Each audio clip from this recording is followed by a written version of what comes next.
buildings on page 37.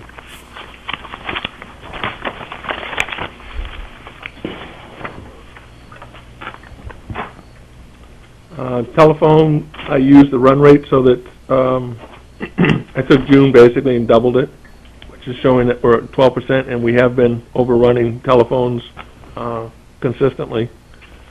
Custodial service, I've cut that back because we're actually running slightly lower than I expected last year in the budget, and I have reflected that in my notes to the financial statements. Electric, we held the same.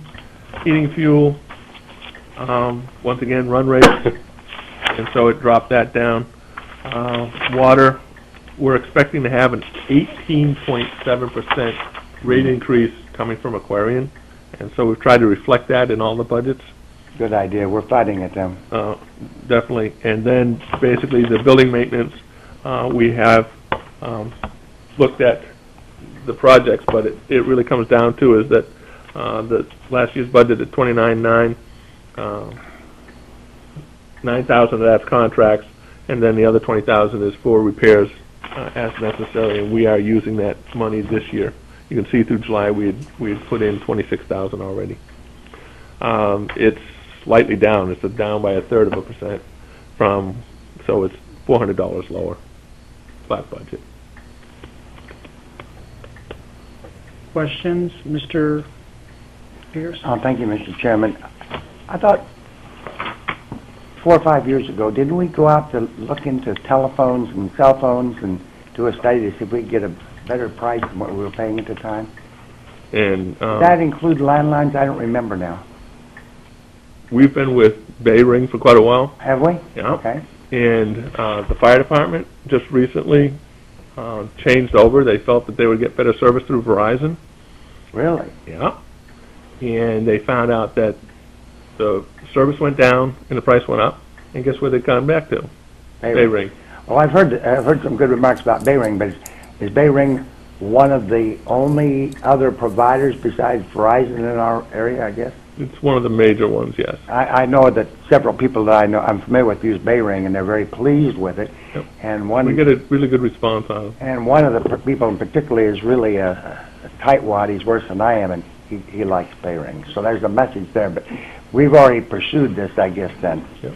That's what you're saying. Okay, thank you much. That's my question. Mr. Moore? Yeah, it's just so that no one calls us and complains about using their company's name in vain. It's Fairpoint, and Right, not Verizon. Yeah, you're right. You're absolutely correct, Dan. And I'm sure I will anticipate that Mr. Nichols will have to say something about electricity. He'll be in a better position than I. So I've already Oh. said it, and hopefully we look at all the accounts. I got you. And I have no questions. Oh, wow. Nothing, Mr.? Okay, we're moving on. Okay. And another one of the biggies is municipal insurance on page 43.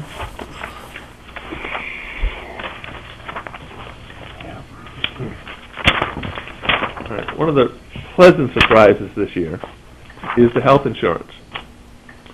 I have put in for potentially an 8% increase overall.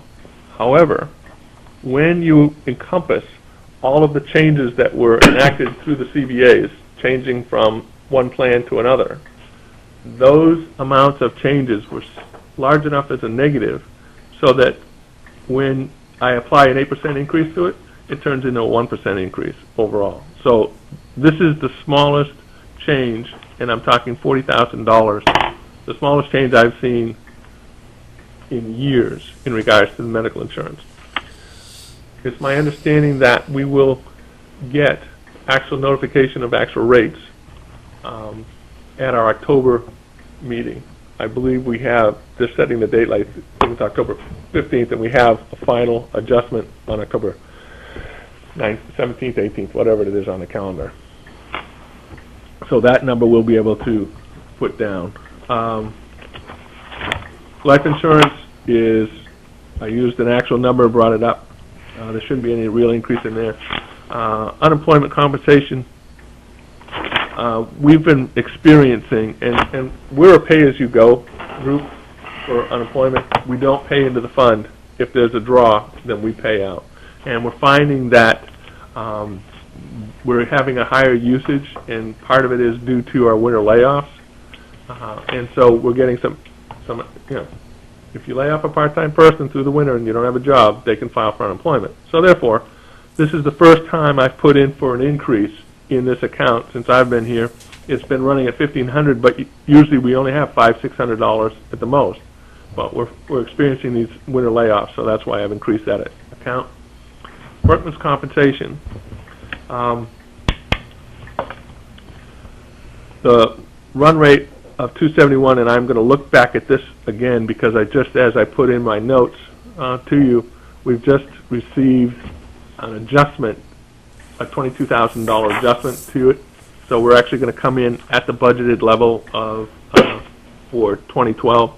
So therefore, I'm going to probably adjust this one slightly. I had put an 8%, which is the allowed increase under the contract. Now I have a slightly different number, so I'm going to increase it slightly less. So that number will go down a little bit. And the LGC dues have been flat. Questions? Mr. Pierce? I have none in this area. Thank you, Mr. Moore? Mr. Chairman. The workman's comp, you said there's an 8% contractual maximum. Maximum. There's nothing that has to do with your loss, with your experience ratio? I'm hoping that the mod stays steady. Our mod is way up there. Understood. And I'm hoping that our mod stays the same or drops slightly, but I won't know that until we have the rate settings later in the year. And we've confirmed that our mod rate is on a five-year look back now. Yep. So it's going to, in the big, well, In the big picture. 2007 or 2008 was the Parks and Rec big claim. Yep. Yes. Yep. Okay. Yep. And no, so we'll wait until October, but no info right now on what the health rate change looks like. No. And where did you come up with the 5% potential change on the liability in general? The 5% premium change. It's what I've been seeing over the they have a max once again by contract of 8, but they've been running below it. They've been holding, quote unquote, holding the line. Very well, thank you. Mr. Bean? I have no questions, Mr. Chairman. Mr. Nichols? I just add to what Mike mentioned about the benefit of the collective bargaining agreements and increasing employee share and whatever. Not only is it 1.5% as opposed to 8, the town on a $2.6 million number, the town insurance went up only $45,000, which I used 150 employees, about $300 an employee. The library, which went up 8% because there is no concessions, went up $8,500 or about $1,400 an employee. Just shows you the benefit of getting health insurance concessions. Okay, any other questions? Moving on.